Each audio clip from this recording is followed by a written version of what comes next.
Hi friends, ನಿತ್ಯ ಸವಿ ಚಾನಲ್ಗೆ ಸ್ವಾಗತ. ಇವತ್ತು ನಾನು ಒಂದು ಹೆಲ್ತಿಯಾಗಿರುವ ಸಲಾಡ್ ಮಾಡ್ತಾ ಇದ್ದೀನಿ. ತುಂಬಾ ಒಳ್ಳೆಯದಿದು. ಸಮ್ಮರಲ್ಲಿ ಈ ಥರ ನೀರಿನಂಶ ಎಲ್ಲ ಕಡಿಮೆ ಆಗಿರುತ್ತೆ. ಈ ಥರ ಸಲಾಡ್ ಮಾಡ್ಕೊಂಡು ತಿನ್ನೋದ್ರಿಂದ ತುಂಬಾ ಚೆನ್ನಾಗಾಗುತ್ತೆ. ಹೇಗೆ ಮಾಡೋದಂತ ನೋಡುವ. ಇಲ್ಲಿ ಒಂದು ಸೌತೆಕಾಯಿ ತೊಗೊಂಡಿದ್ದೀನಿ.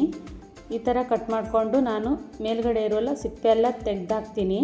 ಒಳಗಡೆ ಇರುವ ತಿರುಳೆಲ್ಲ ಏನು ತೆಗಿಯಲ್ಲ. ಈ ಥರ ಕಟ್ ಮಾಡ್ಕೊಳ್ಳೋದ್ರಿಂದ ಸಲಾಡ್ ತುಂಬಾ ಚೆನ್ನಾಗಾಗುತ್ತೆ.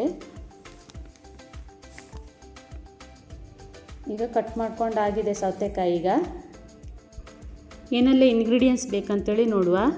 1 ಕಪ್ ಆಗುವಷ್ಟು ಮೊಳಕೆ ಕಾಳು, 3 ಸ್ಪೂನ್ ಆಗುವಷ್ಟು ಕಾಯಿ ತುರಿ, ನಿಂಬೆ ರಸ ಒಂದು ಅರ್ಧ ಸ್ಪೂನ್ ಆಗುವಷ್ಟು, ರುಚಿಗೆ ತಕ್ಕಷ್ಟು ಉಪ್ಪು, ಕೊತ್ತಂಬರಿ ಸೊಪ್ಪು, ಒಂದು ಈರುಳ್ಳಿ ತೊಗೊಂಡಿದ್ದೀನಿ, ಒಂದು ಸೌತೆಕಾಯಿ, ಒಂದು ಅರ್ಧ ಕ್ಯಾರೆಟು ತುರಿದು ತೊಗೊಂಡಿದ್ದೀನಿ, 1 ಸ್ಪೂನ್ ಆಗುವಷ್ಟು ಪೆಪ್ಪರ್, ಅರ್ಧ ಸ್ಪೂನ್ ಆಗುವಷ್ಟು ಚಿಲ್ಲಿ ಪೌಡರ್, ಅರ್ಧ ಸ್ಪೂನ್ ಆಗುವಷ್ಟು ಚಾಟ್ ಮಸಾಲ.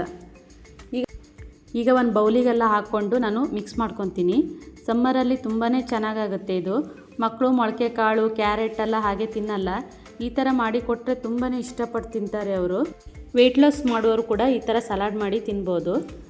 ಸ್ಪೈಸಿಯಾಗಿರೋದೆಲ್ಲ ಸೆಕೆಗಾಲದಲ್ಲಿ ತಿನ್ನೋಕ್ಕಾಗಲ್ಲ. ಈ ಥರ ಮಾಡ್ಕೊಂಡು ತಿಂದರೆ ತಂಪಾಗಿರುತ್ತೆ ದೇಹ. ಸೆಕೆಗಾಲದಲ್ಲಂತೂ ಲಿಕ್ವಿಡ್ ಅಂಶ ಎಲ್ಲ ಜಾಸ್ತಿನೇ ತಗೋಬೇಕು. ಈ ಥರ ಸಲಾಡ್ ಮಾಡಿಕೊಂಡು ಊಟದ ಸೈಡಲ್ಲಿ ಹಾಕ್ಕೊಂಡ್ರೆ ತಿಂದರೆ ತುಂಬಾ ಚೆನ್ನಾಗಾಗುತ್ತೆ ಇದು. ಆರೋಗ್ಯಕ್ಕೂ ಒಳ್ಳೆಯದು.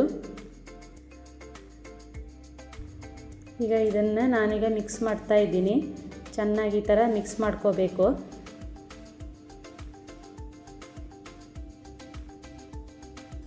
ಈಗ ಮಿಕ್ಸ್ ಮಾಡ್ಕೊಂಡಾಗಿದೆ. ಈಗ ಸಲಾಡ್ ರೆಡಿಯಾಗಿದೆ. ನೀವು ಒಂದ್ಸಲ ಇದೇ ಥರ ಟ್ರೈ ಮಾಡಿ. ಇವತ್ತಿನ ಸಲಾಡ್ ರೆಸಿಪಿ ಇಷ್ಟವಾದರೆ ಸಬ್ಸ್ಕ್ರೈಬ್ ಮಾಡಿ, ಲೈಕ್ ಮಾಡಿ, ಫ್ಯಾಮಿಲಿ ಫ್ರೆಂಡ್ ಜೊತೆ ಶೇರ್ ಮಾಡಿ. Thank you for watching.